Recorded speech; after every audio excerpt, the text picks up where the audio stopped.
Akshay, did you always knew what you wanted to do when you passed out from MBA? I was all over the place. Saurabh, what about you? यार मेरे को तो तब भी idea नहीं था, आज भी आइडिया नहीं है. Confused about your career choices? Wondering what steps to take next? In this podcast called Beyond Campus, Saurabh Garg, founder of C4E, and Akshay Dutt, founder of Unnati, are on a mission to crack open the career success code for the youth. वो बचपन में कहते थे ना, तुम जो चाहे बन सकते हो. So, let's turn the dream into reality. My name is Ratnesh Verma, and I'm the founder of Pidge, a last mile logistics company. There are two types of founders. The first, someone who starts up a few years after college, and these people typically make headlines, and we see them in lists like 30 under 30, etc. The other is someone who spends decades in the corporate world, learning valuable skills, developing a thesis about what is an unsolved need, and then quits from a leadership role to become a founder. These are the ones that roll up their sleeves and get dirty. In this episode, host Akshay Dutt speaks to Ratnesh Verma, who is an epitome of the second type of founder. He spent an entire lifetime in the hotel industry in various regional and global leadership roles before quitting and deciding to bring the service excellence levels of five-star hotels to the logistics sector. Listen on to learn how Ratnesh reinvented himself after climbing to the peaks of the corporate world.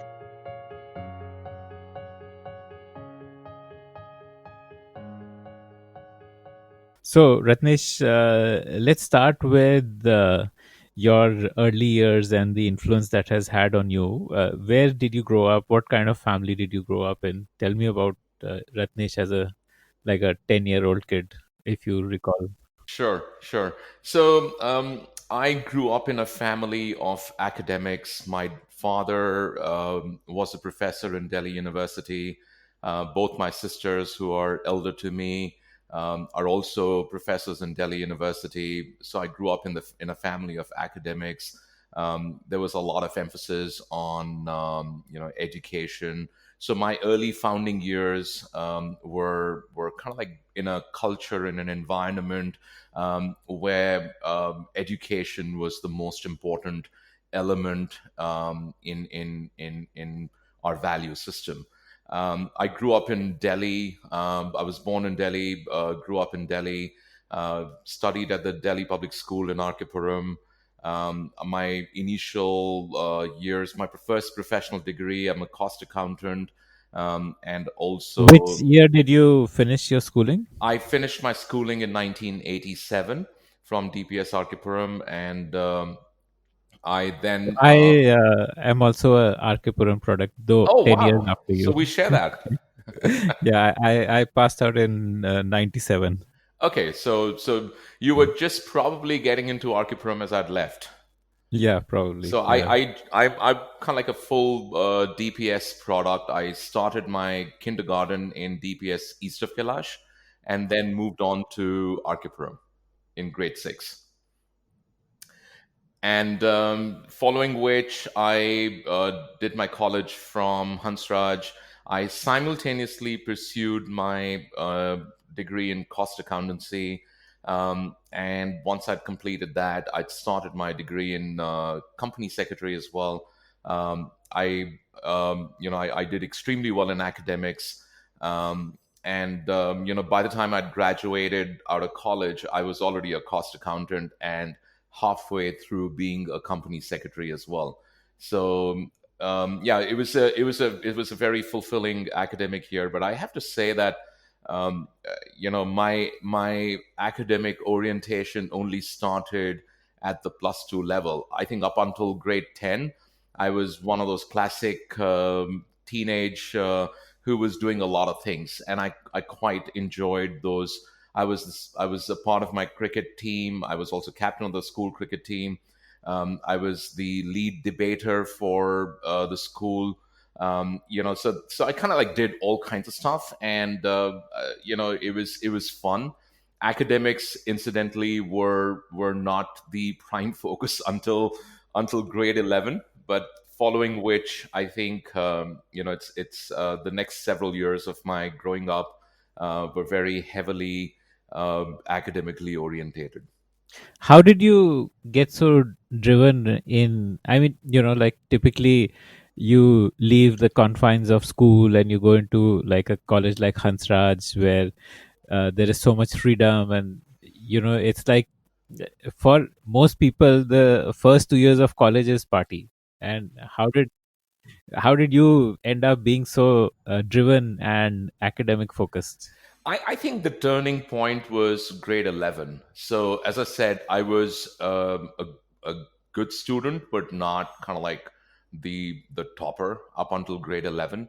Not like the top 1 or 2% at all. And what happened was a very interesting episode. So, grade 11, so DPS has this thing, this whole concept of ability section, which basically kind of like has the toppers and the top grade students in that one section. So I kind of like made it to the ability section of in commerce. Now, this was on a provisional basis because there's kind of like the provisional results, and then when the final board 10th board results come, you kind of like figure out whether it was whether you remain in it or not. And then what happened is that when the final results came, I was kind of like on the borderline. I was one of those students who, could be in the other section or in the ability section. I was a borderline student, and because I had a really good all round record in the school, I was kind of like given the privilege of being in the ability section, and that was fantastic. And I kind of like realized at that point in time that I just made it, kind of a thing. And that was the turning point and realization that I was kind of like the least score in that ability section. And when you're surrounded by exceptional students, exceptional kids, and it kind of like pushes that I would say at that age it's more like competitiveness, and being a cricketer, being a kind of like a sports person myself. I was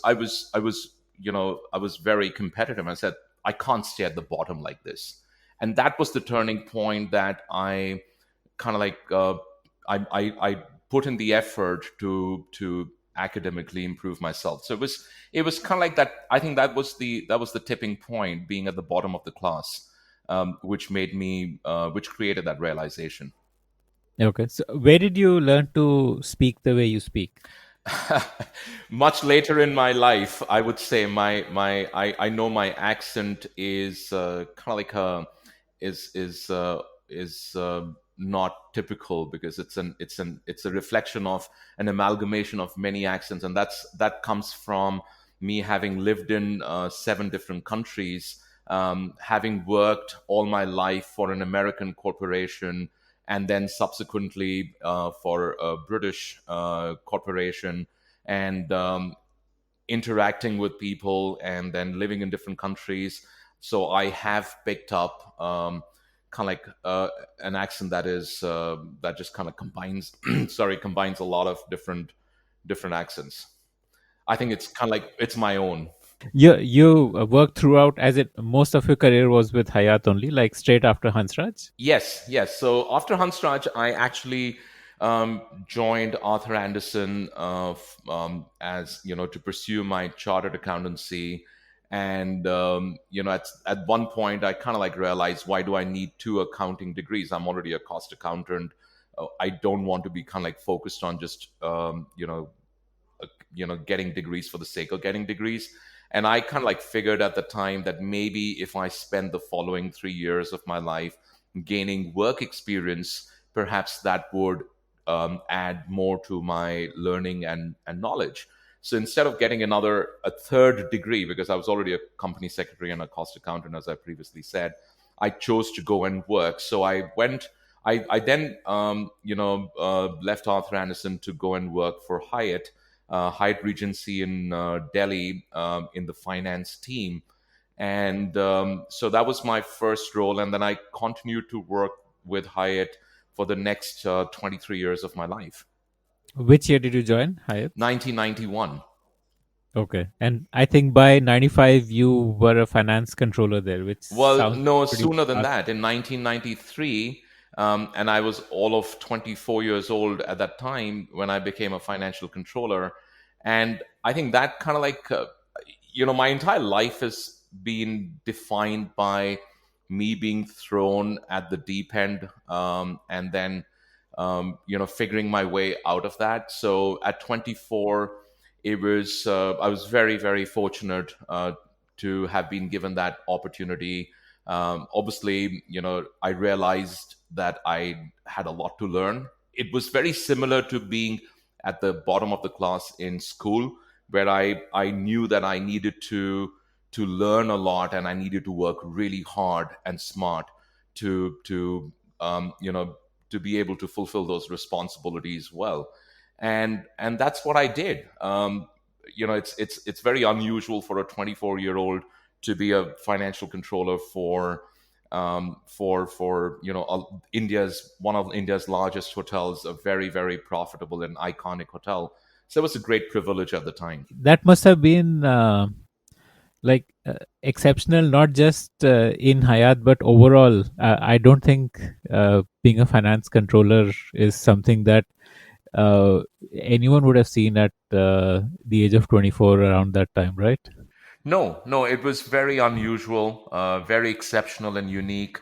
And as I kind of like mentioned, it's my entire career and my life has been defined by me being in very unique situations, and that has kind of like continued to motivate me to always try and be my best. Okay. So tell me about the rest of your career at Hayat. So, once you became a finance controller, then, how did the graph go after that? Yeah, so Hyatt is a management company, and I work for Hyatt Regency Delhi. And then in 1995, I got an opportunity to go and work for Hyatt International, based out of Hong Kong. And that was again a turning point because I was the first Indian to have been given that opportunity. Uh, I was kind of like an export from India to Hyatt International, which was again a great opportunity and a great privilege.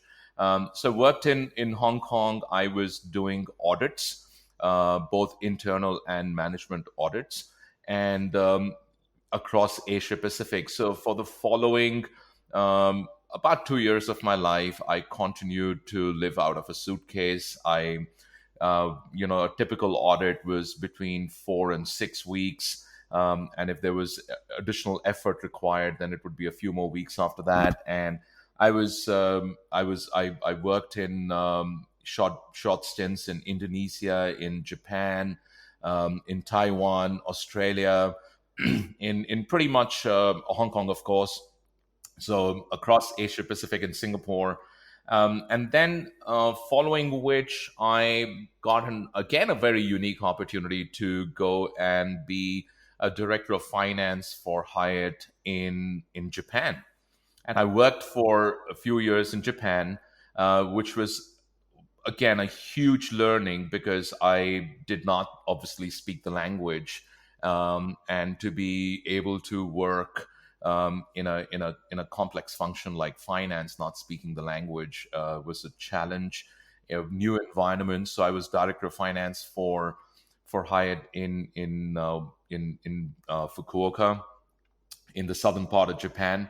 That was very fascinating. And then came another opportunity in my life where I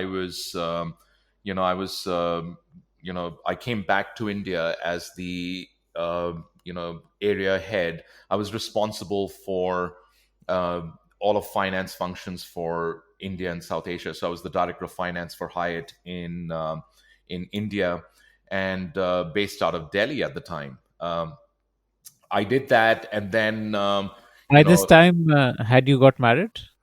so yeah, I need to talk about that because that has definitely been uh, one of the biggest influencing milestones of my life.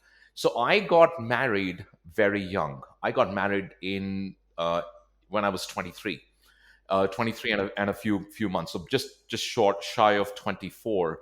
And I got married to my girlfriend from high school, and we met straight out after high school. She's an extremely smart person. She's a cost accountant herself. That's where I met her. She's a company secretary, and very, very smart. So we got married when we were just kind of like a little over 23, and till today she's my best friend. So yeah, and that has been a very defining moment, because I've been very, very lucky to have, and grateful to have her support, because with the kind of a career that I've had and with the kind of a journey I've had, it would have been impossible without her. Was it easy to convince your parents at 23 that you wanted to get married? Well, let's put it this way: it wasn't impossible. So we did get married, but again, given that as I mentioned before, I came from a very academic family, and my family was kind of like, hey, in a very classic way, kuch pehle ban jao types.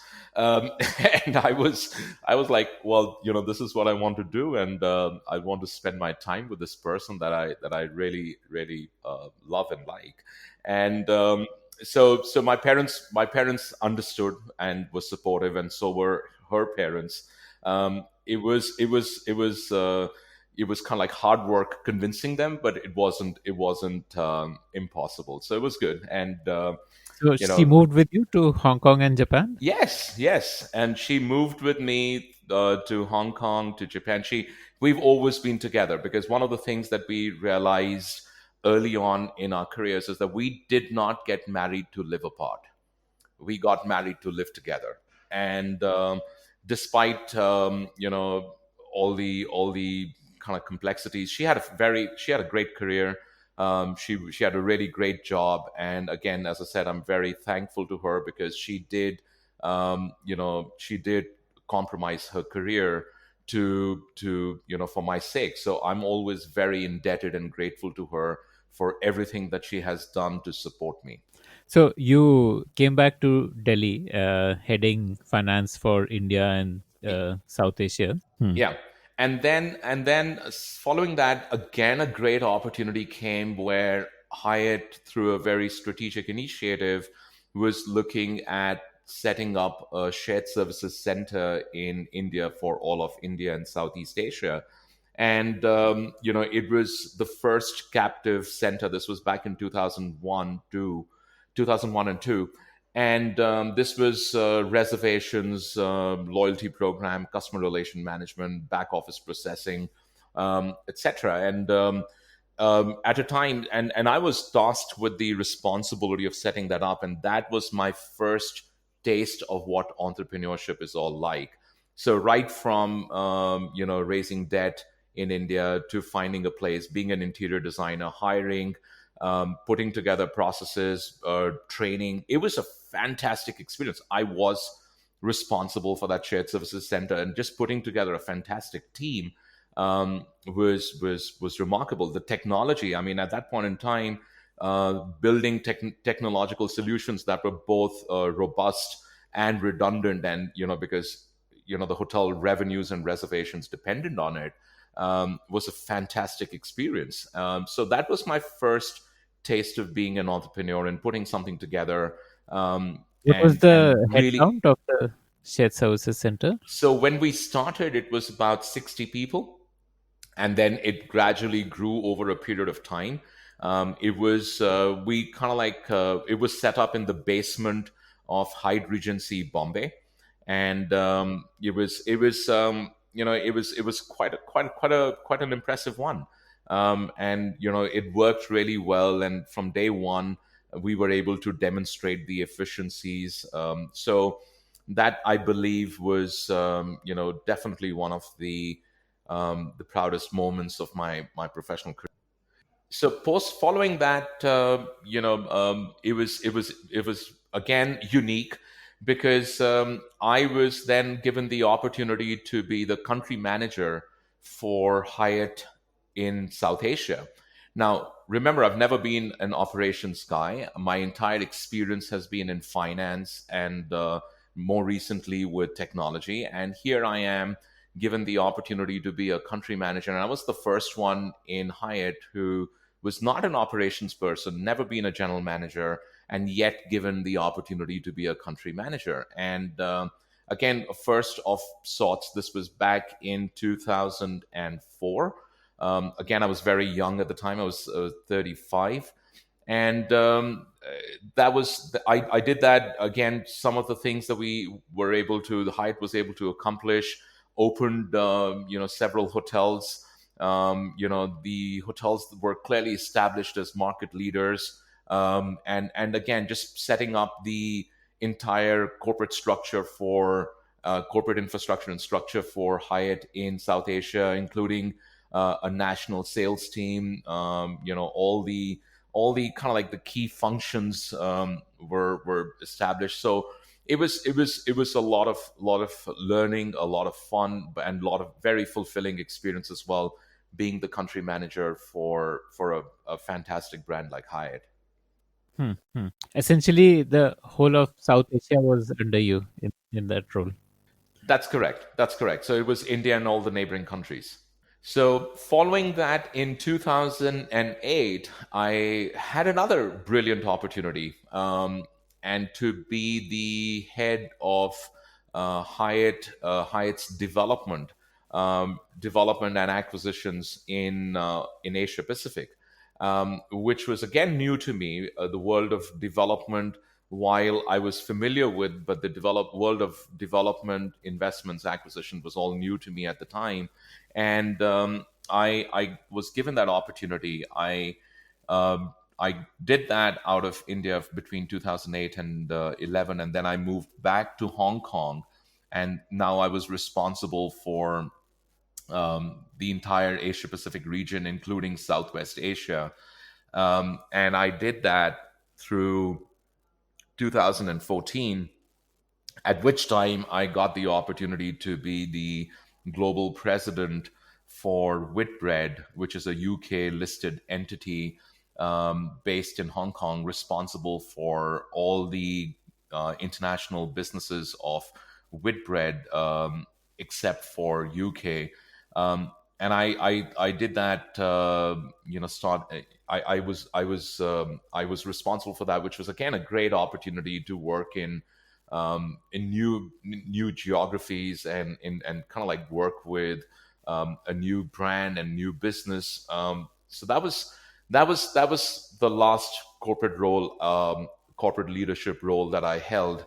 Um, and then, of course, yes, Like, why did you like leave Hyatt? Like, you were literally like a lifer in a way. So, yes. what made you want to go outside? So I think because I had learned, and this is again something which is how I'm wired, and we'll talk about that. But more importantly, Hyatt still is something that I hold very, very dearly in my heart. Some of my best friends are in Hyatt, and that is a relationship that I will live with for the rest of my life. And that's how much I value Hyatt for shaping me and giving me the opportunities. When Whitbread opportunity came, I think it was in 2014. It was at a time where I thought I was getting too comfortable, and I needed to push myself. And I said this earlier that my life is defined by being at the deep end, and I was kind of like realizing that I needed to, since I wasn't getting thrown at the deep end, I needed to throw myself at the deep end. So not that I was actively looking for it, but when the opportunity came, and there used to be opportunities, and I would always turn them down. But when this one came, and I was explained what the opportunity is by the search company who was running the mandate, it kind of seemed that it was something totally different to what I had previously done.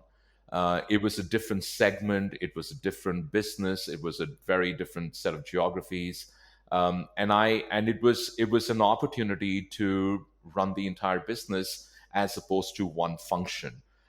So I was purely for the opportunity to learn, to challenge myself to grow. And the opportunity to grow a brand like that, which was very UK centric at the time, was something that was very exciting. And I spoke to my colleagues, my leadership in Hyatt in a very transparent manner and told them what I was going. And I'm still to date very overwhelmed and touched. And those are very fond memories. The emotional farewells that I got, and the love and affection that I got from Hyde, even as I was leaving. To me, that's still unprecedented. Companies don't do that, but I'm very again fortunate for the love that I've always had from Hyde.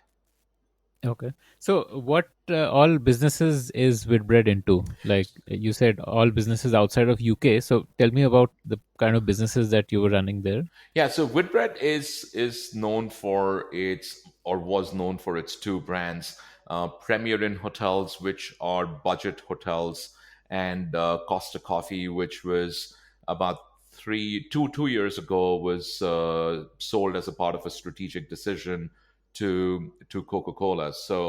Those were the businesses of Whitbread. And my primary focus always remained the hotels, which was the Premier Inn Hotels.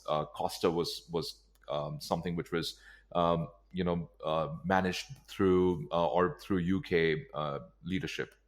I wanted to know what category of hotels was Whitbread running. Like, were these like same as Hyatt? No, very different. So Hyatt is a more upscale luxury brand, as opposed to Whitbread, which is a more budget value brand. So very, very different segments. And around this time, you must have also seen the entry of the online aggregators like Airbnb and Oyo Rooms. Yes. How did that impact the industry? Well, I think so. Airbnb was way before I joined Whitbread, and even at Hyatt, we would often discuss strategically the impact of aggregators. And the aggregators were not just at the accommodation side, but the aggregators were also at the reservation side as one of the key distribution channels. The Expedia and Booking.com, etc. So there was this kind of like both at the distribution side, which is the demand side, and at the supply side, i.e., the Airbnb.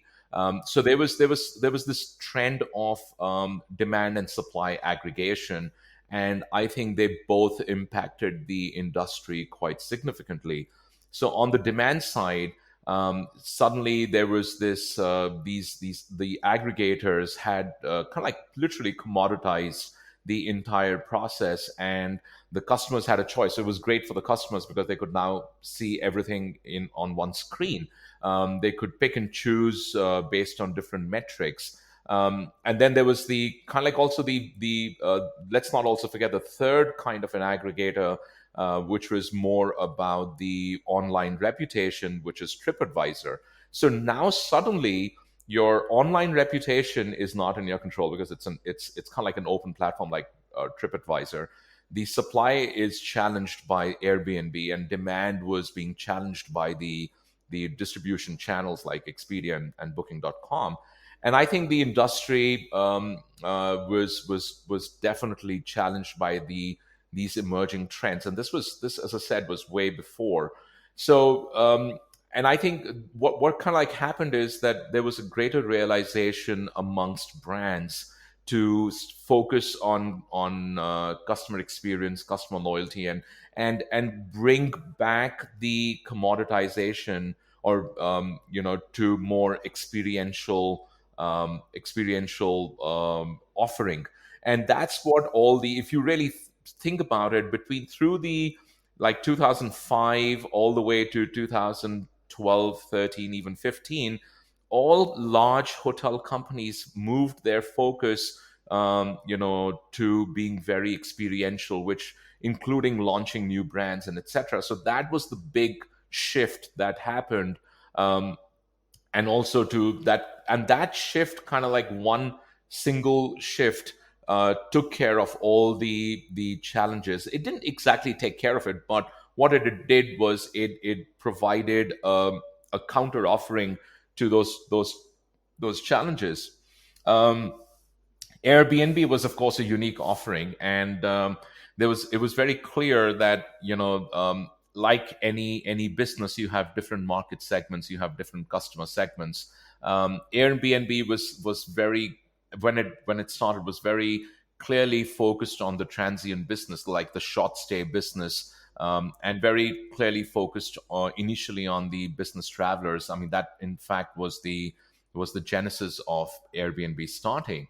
But the larger business, for example, if you wanted to have a conference, if you wanted to have a wedding, if you wanted to have an event, you still needed to go to a hotel. So that was the other thing. The hotels clearly realized that you can't have a large business like IBM cannot have a conference just relying on Airbnb. You still need to have meeting space and everything. So the hotel offerings started to evolve as well. Meeting facilities, kind of like group facilities were something that the hotels were also building on. So the hotels, I think they responded really well, but just by the nature of the business, it takes longer to respond because there's a lot of physical development and adaptation.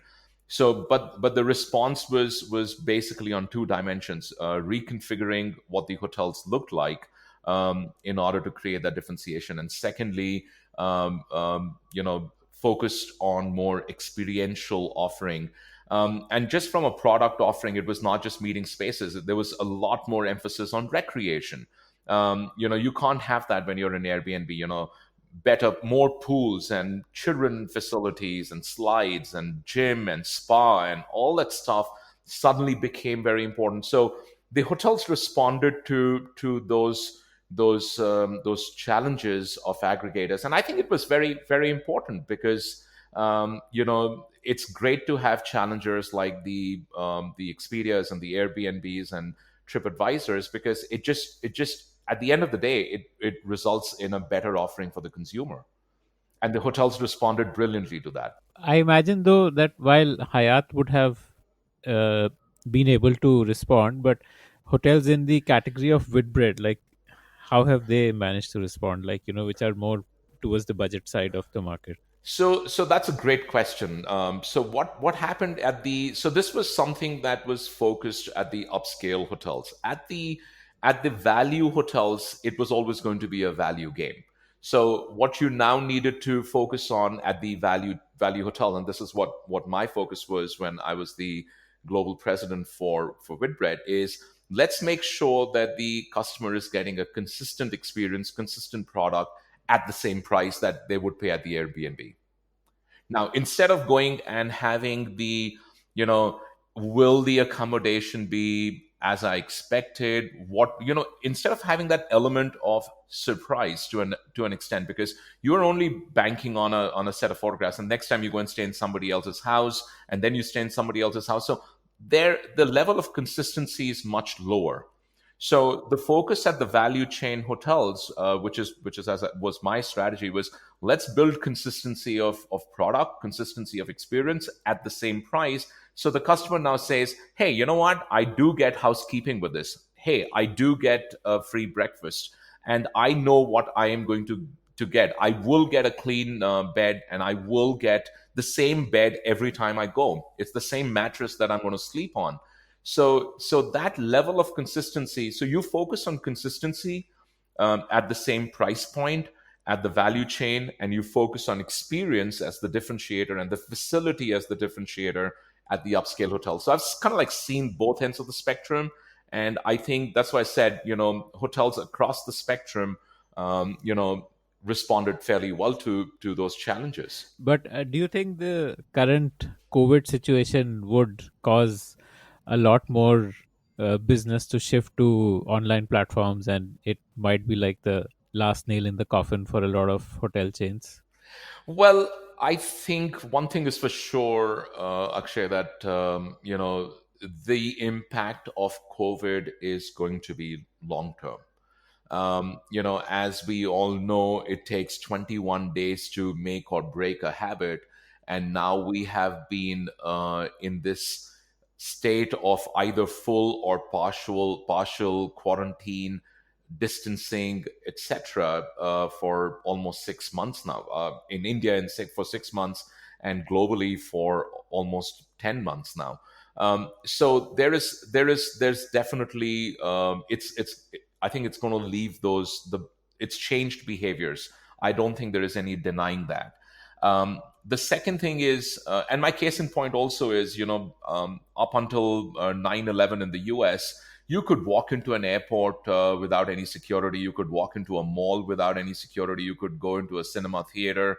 And today, you go through X-ray machine, you put your bag through X-ray machine, you go through metal detectors, your car is scanned. All of that, if you think about it, it happened after 9/11.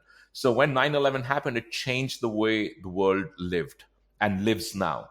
The security is thought of very differently. And then, of course, closer to home, when 26/9 happened in Bombay, it just amplified the need for that security. And that's several years back.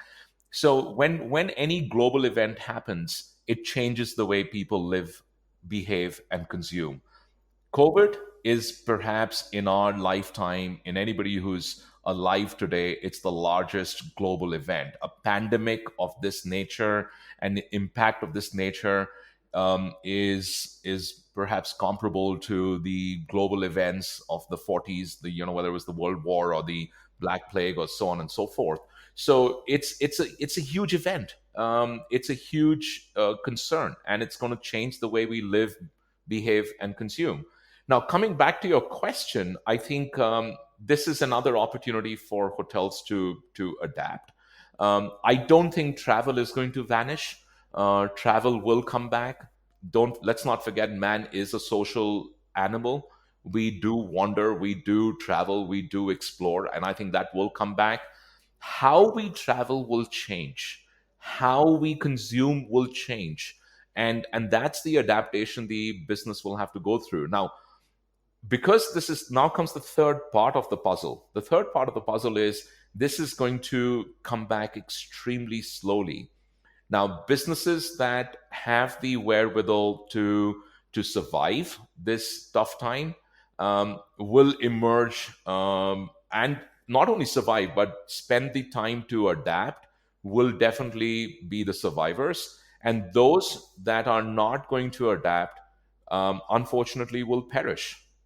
And that's the reality. Now, what I see today is everybody is kind of like very much focused on the same thing. They are just trying to demonstrate that how clean is the hotel. They're just, all the ads that I see of every hotel today is just kind of like focused on the same element. Oh, our employees are wearing a mask and we are cleaning this thing 6 times a day. All of that is well and good, but where is the adaptation? How are the hotels now adapting to the changing consumer behavior? What is happening now is addressing the imminent fear. It's not addressing the changing behavior, and that to me is the biggest challenge today. I would like the hotels to start thinking about what does the new consumer behavior look like. And the new consumer behavior is way beyond just making sure that your door handles are cleaned, or everybody's wearing a white glove. That, in any case, if I go to a 5-star hotel, I expect that in any case.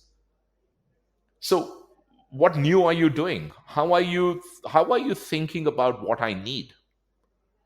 So, and I think that's something that I hope some hotels are working on this, in adapting it, but that's something that I would like to see. And in my humble opinion, if hotels don't adapt, right now there is this kind of like a very cautious celebration. Oh, we're open again. We're open again. Every day you see that on social media. Another hotel opens again. But you know what? Think beyond just opening the hotel. If you were running a hotel today, what changes would you have been doing under the hood? What changes would I be doing? That's a tough question, Akshay, because I took my hotelier hat a few years ago and I put on my last mile logistics hat now. So very very hard to say that. But I think the first thing I would do is I would definitely spend some time. I mean, rather than find solutions. And one thing that I learned during my Stanford days, which again I'll just mention in a bit, but you know, it's more important to understand the need and the problem than to find the solution. And you know, I would, if the first thing I would do in the true spirit of design thinking, I would just go ahead and create focus groups, in really understanding what does the consumer want, what's the need. It's you know, any solution that is inside out, let me give this to the consumer without realizing what the consumer need, is not going to, work. Even when I talked about the differentiators during my hotel days, let's say at Whitbread, the consumer wants consistency, the consumer wants the best value, and give the consumer the best value. And the value to the consumer at that point in time is, I get a consistent product offering at the price point which I would pay at the next best option. That's great value because that's a consumer need. The consumer today, I think, is needs not just the confidence that you are clean, but I think the consumer needs the confidence that you actually understand them and you understand their fears. That's just a starting point. But you know, I couldn't answer that specifically, to be very candid, because you know, you would need to research more. I would need to research more in understanding what the need is and what the behaviors are and what the fears are, and you know, what is the consumer looking for, what could I do to bring them back. And definitely it's not pricing. You know, it's not that, oh, I'll give you a cheap price, come in. You know, you can offer somebody any amount of money and then tell them to cross a ring road blindfolded, they will not do it. So you know, consumers are not always motivated by money, they're more motivated by other things, and I think that's what we need to understand. Now, I could answer that question for last mile logistics and Pidge, but answering it for hotels is, I think right now I'm not kind of like in that frame of mind to answer that. So why did you move on from Whitbread? Like you were like heading a fairly large sized business, then So that's a fascinating story. So I think the seeds were sown back in 2014, 15 when I went to do a master's program at Stanford in corporate innovation. I spent a lot of time. My cohort at the time were, you know, really young, global young entrepreneurs, budding entrepreneurs, very tech forward individuals. I spent a lot of time in at the campus. Also spent a lot of time in Palo Alto, Silicon Valley, where Stanford is based. So I think the seeds of entrepreneurship was sown then. Secondly, I kind of like also realized when I interacted with my cohort, also kind of like had firsthand experience of what was really happening in you know, Silicon Valley, the heart of innovation globally, was really how far the world had gone and how much more I needed to learn. And it brought back the same feeling of being at the bottom of the class. And I think that has always been the, you know, has been kind of like my own realization to push myself to be a better version of myself. So whether it was trying to push myself to belong, and be you know, be perform well in an ability section, or it was you know, just being given an opportunity at a young age of being a financial controller. I felt the same back in 2014, 15. Again, now I'm about 45 years old, and kind of like how much forward the world is. And as a corporate leader, I didn't feel that I was, you know, I kind of like, let me rephrase that. I felt the gap, the gap between where the world had moved. I mean, looking at these aggregators firsthand, and how the algorithms work and how the behaviors work and how they're always ahead in terms of the consumer behavior trend. In many ways, the businesses today are influencing behavior rather than adapting to changing behavior. And that to me was a wake up call that, oh my gosh, I kind of like feel at the bottom the learning curve again and the bottom of that knowledge pyramid, and I needed to do something to rediscover myself. So that's what happened then. But I think the real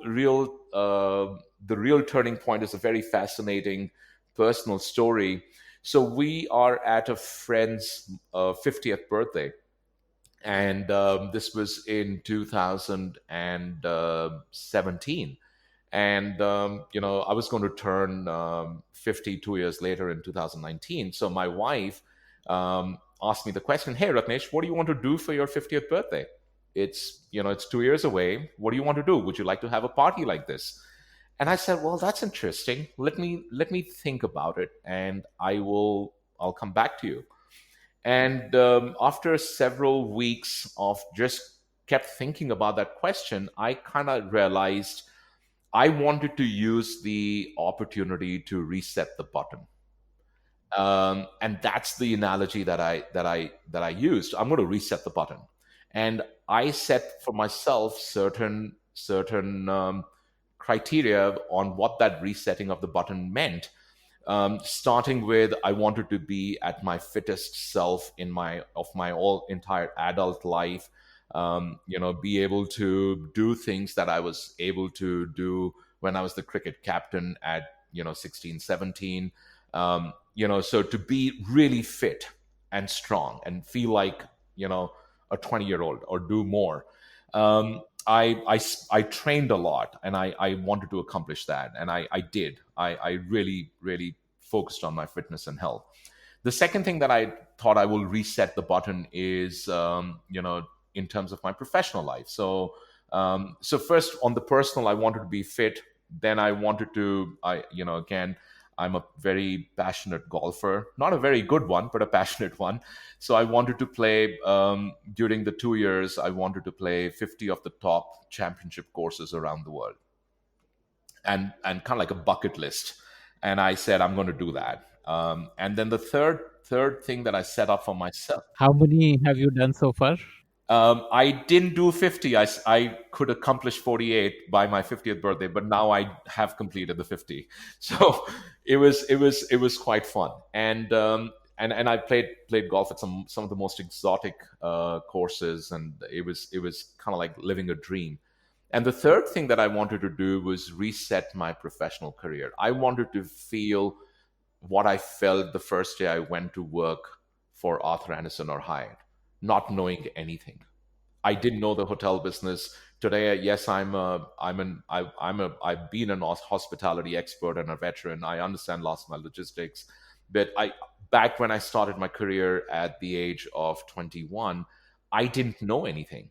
I didn't know what Arthur Anderson, what accounting and tax looked like, and I didn't know what hotel business looked like, and I wanted the same feeling.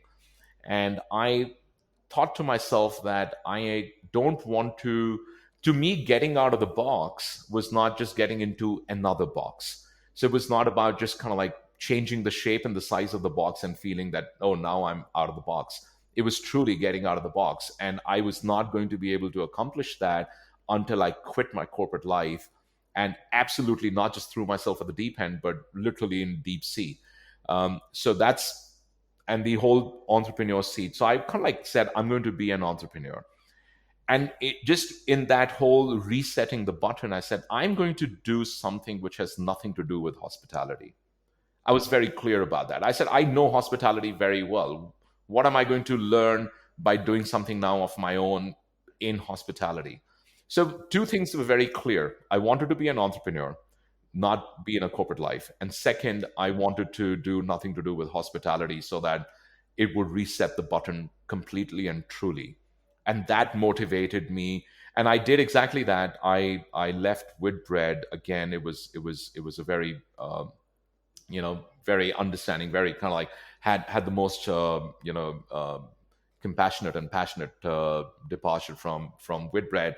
Left Whitbread in June of 2018, which was exactly 1 year before my 50th birthday. And that was the time. And then I spent the next few months in just trying to figure out what this meant for me. What is the need I want to solve, and why am I doing this? And I spent the next several months, and by I think November, December, I found my answer, and and that was Pidge. So that's kind of like the whole corporate life to entrepreneur journey, because I was very committed to use this wonderful opportunity of turning 50 to reset my entire life. And boy, am I glad. So, tell me how you narrowed down on hyperlocal logistics. I mean, it's like a not a very obvious choice, considering that there was a whole crop of companies which came and died also, like, Tiny Yes. Owl and all. So, I mean, it's not like a very obvious choice. What made you want to start something in this space? Correct. And that's again goes back to my comment about what is the need that you're trying to solve. So again, just based on some personal pain points. Now, just I am a design thinking coach and mentor, um, and something that I'm has changed the way I think and changed the way I behave. Um, and kind of like the one common theme is know the problem that you're trying to solve. So to me, pitch was not a great idea, but pitch is a great solution to the problems. So I'm going to just kind of like spend a couple of minutes talking about personal problems and pain points, because they say, I mean, the whole thing that I picked up in Silicon Valley is the best solutions, or the best problems come from personal pain points. The best solutions come from best problems, and best problems come from personal pain points.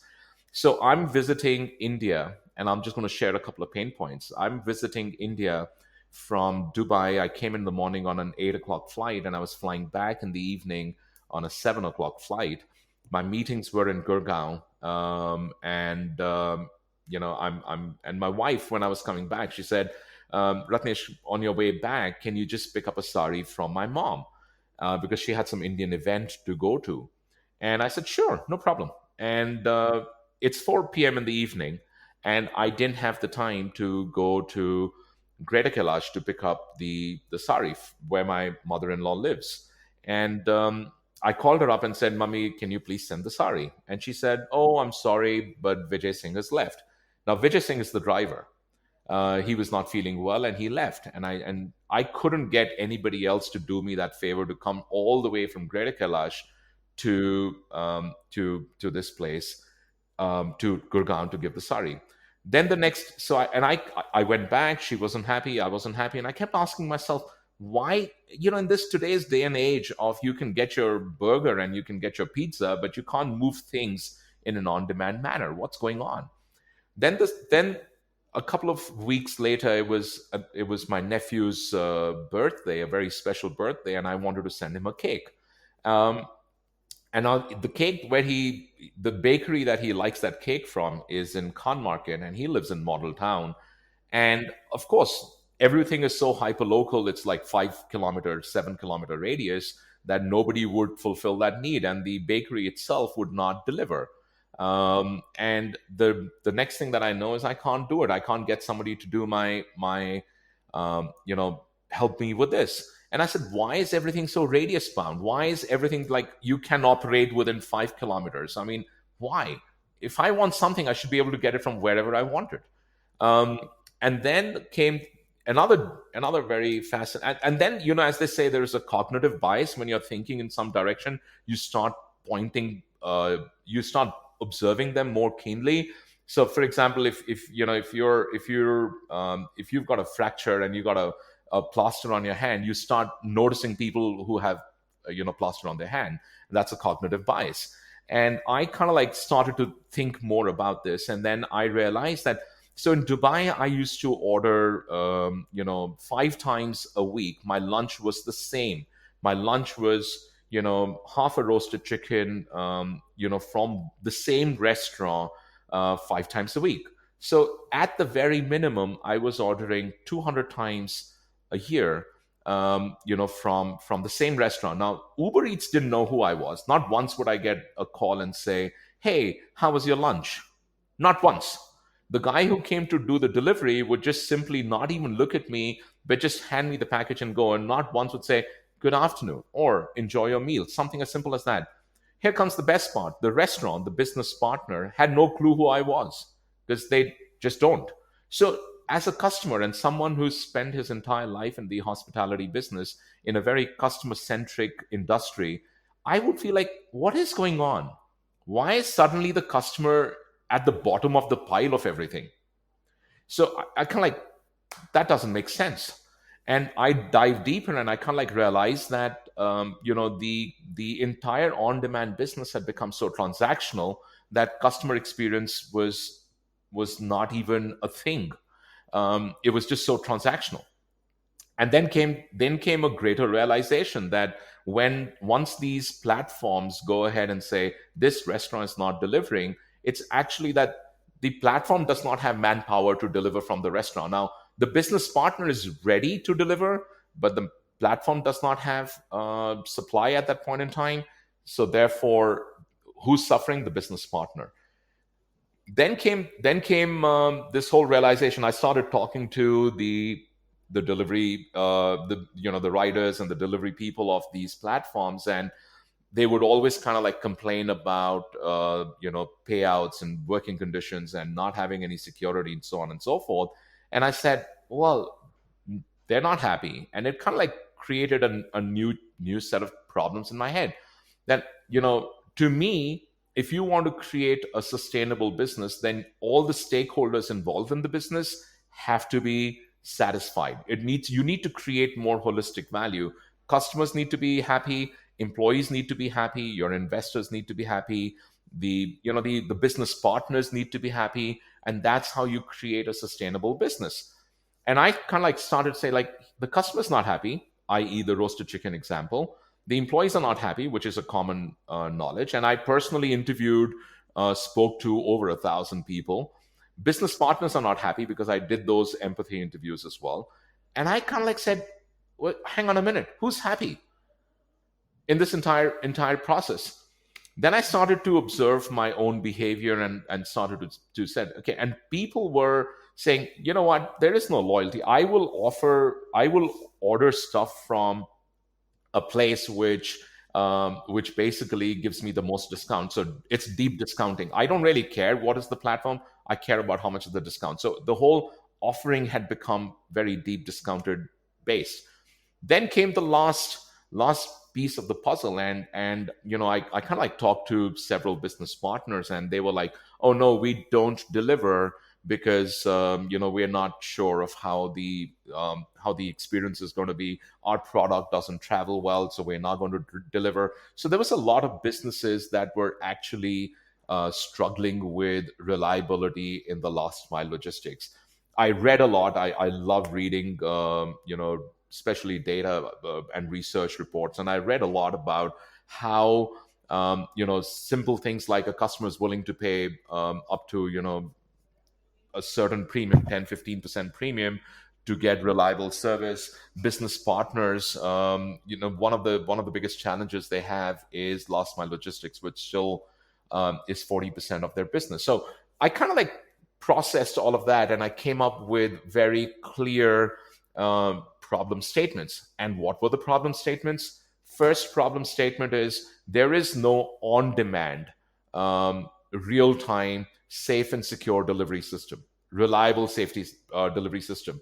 And what had happened was this, on one hand, you have the traditional logistics, which is extremely reliable, but, it's not on demand, and it's not speedy, and it's not convenient. And on the other hand, you have the more on demand, businesses, which are speedy and convenient, but do not have the same level of reliability. So that was the first problem statement, that the convenience and reliability are at odds with each other. The second problem statement is that everybody was so hyper focused on hyper local that there is a real need for radius free mobility, especially with business partners. If you're a business partner, you do need to have that on demand radius free capability, and more so, and equally so with the individuals as well. The third problem statement was, the customer experience had, as I said, was not being focused on. Now, here I just want to pause and talk about, Maslow's hierarchy of needs. Now, the fact is that once your need is fulfilled, you want the next need, right? Now, back in, the whole delivery ecosystem started in the US in between 2005 and 10. It found its way into India between 2012 and 15, 16. And the need at the time was, the kind of like the behavior that we were satisfying was convenience. And the customer was, hey, I can now get a taxi at my doorstep on an app. Hey, now I can get my favorite food at my doorstep on an app. It was very cool. It was convenient. But as correct, but as the customers started to fulfill that need, it says, okay, I'm getting this now. What next? And the customers wanted to move up the value chain, and they said, like, hey, you know what, I really do miss being recognized and pampered. And who actually cares that how much business I give to a platform? Who really cares about me? Who's pampering me? Who's recognizing me? That kind of like in the Maslow's hierarchy of need, that self-esteem. You go to a store, and somebody will, says, hey, Mr. Akshay, great to see you here, how are you today? Just that simple, how are you? Or when you finish shopping, thank you for shopping with us. It just collect the simple things. And they will remember when your birthday is, they will remember what your need is, they will say, hey, you've been buying so much, for here's a free coupon. Like it or not, but individuals want that. They want the reward and they want the recognition. So that's the very established need. Now, that was the other thing. And so the finally was creating an ecosystem which was really based on fulfilling the need of business partners, and helping them grow, rather than making them. And this is a clear need that came from business partners, and through our extensive market research and my own empathy interviews, every small, medium, even large business partners were like, the large business partners had the problem of reliability of SLAs and the fulfillment of their SLAs, but the small and medium business partners were like, hang on a minute, I am now competing on a platform where I'm already paying a commission. Now I have to pay ad fees as well to appear at the top of the in the first page of the screen. I have to pay to be there. And whichever aggregator, whichever platform you're actually trying to. So on top of the commission, I now need to pay ad money as well. Most importantly, I don't even control the consumer data. I don't have consumer data. I don't control my own brand, and I don't control my own brand experience. This is not sustainable, because tomorrow, if the platform changes its approach or strategy, I'm left in the lurk. And these are small and medium businesses who can't afford those kind of upsets. So clearly there was this new problem that the business partners were, and this is manifested itself with people trying to go D2C. And that's a clear emerging trend that in the US, and this is finding its way to India as well. In the US, the D2C, which is direct to consumer segment, is growing much faster than the aggregator segment. Because for exactly the reasons that I mentioned, people want to control their experience. People want to control the consumer experience and the consumer data to be able to service them better. People want to have the reliability that they will not suddenly be shut down because of a supply issue at the platform level. Businesses don't want to basically the commissions and the ad money is kind of like restricted to one channel. If I'm a business, I need to spread my ad money across different channels. So you're basically getting more and more confined with the aggregators and channels, and businesses want to get more freedom, and therefore it's a known fact that direct to consumer segment is growing faster than the aggregator platform channel. Now, if the direct to consumer business is growing faster, then their last mile logistic needs is also going to grow faster. And because they care about the consumer experience, that will result also in a value proposition that makes that available to them. And with those problem statements and need statements, Pidge was born. So, correct me if I'm wrong, but isn't Dunzo solving a lot of problems that you have spoken about? Like, Dunzo is on demand. There is no restriction in terms of kilometers that it will serve. And like a business partner can use Dunzo to send the data to their own customers, so they still control the customer. Yes and no. So first of all, the biggest differentiator, and that's the missing piece of the puzzle as well. The biggest differentiator is the reliability of that Pidge is able to offer through its on-roll employees. Each of the employees that Pidge has is an employee of Pidge. They go through extensive background verification. They go through extensive training.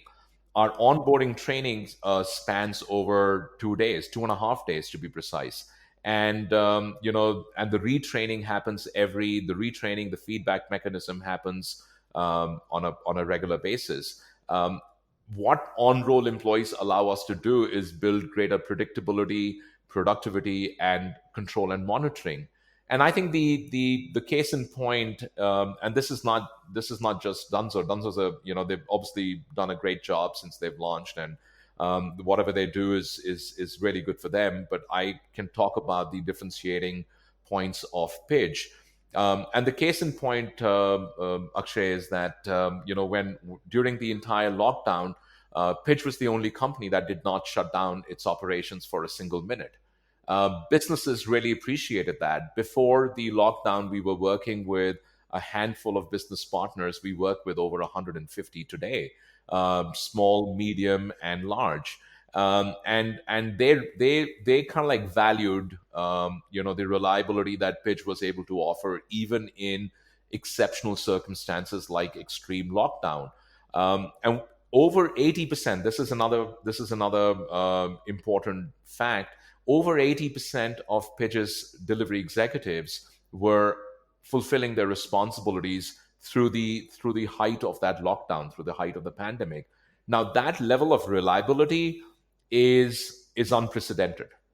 Now it's not about just doing, but it's not about what you do, it's about how you do it. Wouldn't that make scaling up tough? Because on payroll means fixed costs and probably a need for more funding, and also to find people who will join you on payroll. And I mean, do you see it like, as scalable as, say, a Dunzo, which is just a platform? I think we need to break that down. So first of all, it's a fact. It's a published fact. This has nothing to do with any one company, but this is a fact across the entire gig economy driven businesses and platforms.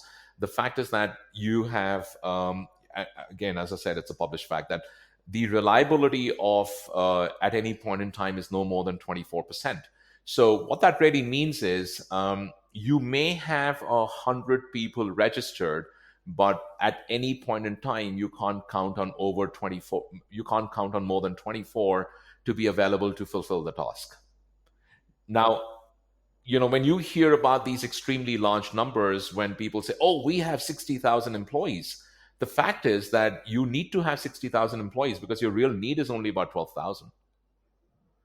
Right? So that's the first thing that we need to be aware of. The second thing is, because we are able to control and monitor our employees, we are able to drive better productivity and better predictability.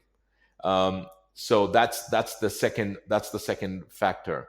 The third factor is, because we're able to be able to deliver greater reliability, we are able to appropriately, again, as I said, Pidge's business model is not driven on deep discounting. It's driven on sound unit economics, and we know that businesses and customers are willing to pay a fair price for reliability, and we offer that reliability. We offer SLAs that we comply with, and that is the next element. The fourth element really is that we started with exactly a year ago, Akshay, with 4 employees, 4 delivery executives. We have close to 600 today. And we have seen that every time we've needed to hire, we have a running joke in the office that our acceptance rate is comparable to Harvard. It's not as difficult as IIT and IIM, but it's comparable to Harvard. We have a 5% acceptance rate. So for every 100 employees who apply to us, five get the job. They go through 3 levels of screening. So we have that quality workforce that comes through. And the last thing is to really understand that the gig platform, when it emerged in as an option in the US, the whole idea was to match latent demand with latent supply. And latent demand here being, I'm returning home from work, and I have an extra seat in my car. I'll give somebody a lift. And I'll get $20 and that person saves money.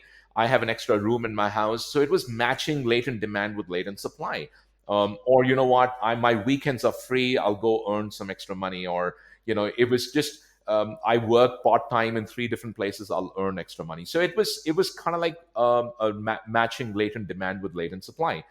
What happened was that when it traveled east, when this whole model traveled east, um, the whole platform, the gig platform, became kind of an alternative employment model. Now, that is a fundamental difference. And we saw recently, even during lockdown, the number of migrant workers going back, and hordes of them, literally daily wage workers. Now, suddenly they say, "I don't have any income. What do I do now?" And they're going back. This is not me saying it, but this is again an established fact. So those kind of challenges will result. And we've been hearing about protests and legal rulings also on the tenability of the entire gig platform. So there are emerging trends, there are emerging behaviors, including workforce behaviors. And I think what Pitch has done is has been ahead of the curve.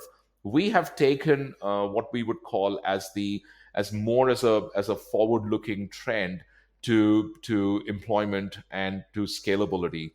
And we have, again, in my previous experience, I have been able to do it. So when Hyatt opened 2 hotels concurrently in Bombay, the Hyatt Regency and Grand Hyatt, in a short span between the 2 hotels, there are literally 2,000 people that need to be employed, over 2,000 people that need to be employed and that's still more. It's more challenging at the white collar level. So there is that availability, there is that. And from an employee perspective, employees prefer the safety and security of they prefer and value the safety and security, and are therefore able to commit to greater productivity. So our learning so far has been that the operating model and the business model that we have set for ourselves is a very unique one, and one that allows to build better all-round value, whether it's with the customers, it's with business partners, or even with the Okay. employees. So, what is the focus area for you? I mean, in terms of acquiring customers, are you looking at like the C2C business, like a pickup drop service, or are you looking at acquiring brands and business partners who want to get deliveries done? Like, what's your primary focus? So, our focus is both, but clearly the B2C, which is the direct to consumer, we as a business, we always believe that we need to chase the bigger need. The need really is at the D2C level. It's a more recurring need. It's a daily need. You may need to send your laptop or keys or food or clothes or whatever, ever once in a while, maybe a few times a week, or and thereabouts. But the need at the business level, especially with the D2C, is a more recurring daily need, and we're clearly focused on fulfilling that need. So through our app, we fulfill the needs of the C2C or the individual customers at the C2C level, and through our business portal and business services, we fulfill the need of the businesses, mostly direct to consumer businesses. So our focus is at this point in time is, we're clearly trying to fulfill the larger need at the direct to consumer level. That's where our focus So these would is. be like restaurants, or like what kind of? Oh, this is and again, when you talked about the initial comparisons, so one of the things one of the many things that differentiates Pidge as well is our ability to work with a diverse range of business partners. So we do work with exclusive restaurants. We don't work with restaurants that are listed on other platforms, because we work with restaurants who share the same need statement. That's one. We work with five-star hotels. We work with Taj. We work with Accor Pullman, Hyatt. So we work with the five-star hotels. We work with restaurants. We work with bakers. We are very, we're preferred by the bakers in the city. So we are able to move fresh, delicate cakes across the city. So that's on Raksha Bandhan. We moved 5,000 things, or 5,000 cakes and etc. over the weekend. On Father's Day alone, we'd moved like 700 of them. So we have that capability to make a temperature controlled delivery, which, by the way, nobody else can. We can move a cake pick it up from Gurgaon and deliver it all the way to Ghaziabad, or pick it up from Delhi and deliver it to Faridabad. We have that capability. So we work with a lot of bakers, and bakers who are fairly large in their business size. Then we work with the frozen meat and frozen vegetable categories. We work with the healthy option categories. We work with consumer goods. We work with cosmetics. We work with pet food. We work with a bookstore. So we work with a diverse range of business partners, which nobody else can. So we're not just a dining delivery service. We work with anyone who needs a direct to consumer last mile logistics. So our business partners are very diverse. That 150 number that I shared with you has a fantastic diversity, and we're always constantly learning and challenging ourselves to keep improving and getting better. So any fundraising plans? Are you like cash flow positive, or would you look to raise funds soon, or what is? Yes, we are looking to raise funds. I think we're at the right inflection point now. Having my belief always was put your money where your mouth is. So, as first of all, as a business leader, as the leader of this business, I feel very both overwhelmed and satisfied with the progress that we've made. We've actually exceeded all of our own expectations. And more importantly, as an investor, this company is bootstrapped. It's funded by me. Through its entire journey so far. And even as an investor, I'm very excited to see the growth and the returns that we've been able to create. So we now believe as a company, and definitely from a founding perspective, this is the right time to bring in an investor to further accelerate the growth of this company. What is it like working with your son? Oh,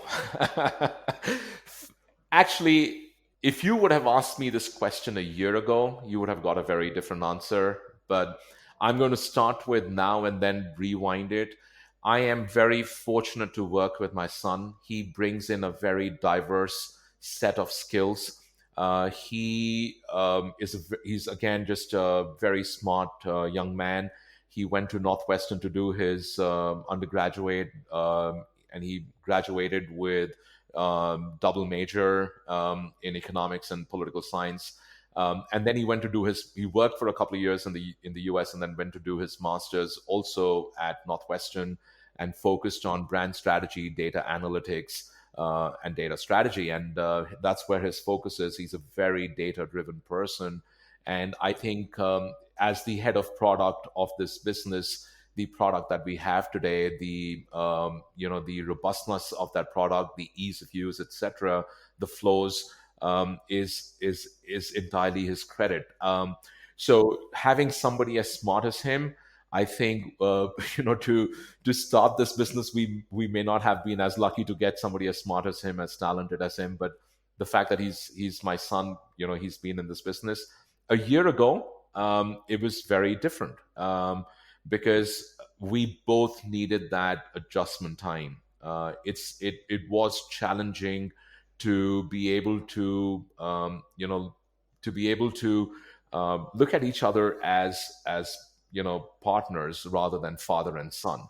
And that dynamic was took a lot of learning and adapting. And again, I have to admit, it was a challenge for the first several months. And slowly and gradually, I think at deep inside, both him and I have that respect and love for each other. And that every time we had a disagreement, that inherent feeling towards each other helped us to come back and discuss perspectives. And where we sit today, we clearly respect each other as a partner. We respect each other, what we bring. I bring in experience, I bring in my business acumen, and I bring in my ability to grow and build brands and businesses. He brings with him the entire data analytics, the ability to use data to drive a better product and a better decision.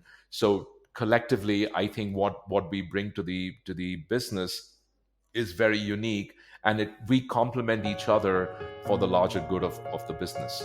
Amazing. More power to both of you. Thank you. Thank you. Beyond Campus is a production of the Podium.in, powered by Career Launcher. If you like this show, then we are sure that you will love our other shows on subjects like entrepreneurship, marketing, books, and drama. Check out thepodium.in for a complete list of all our shows.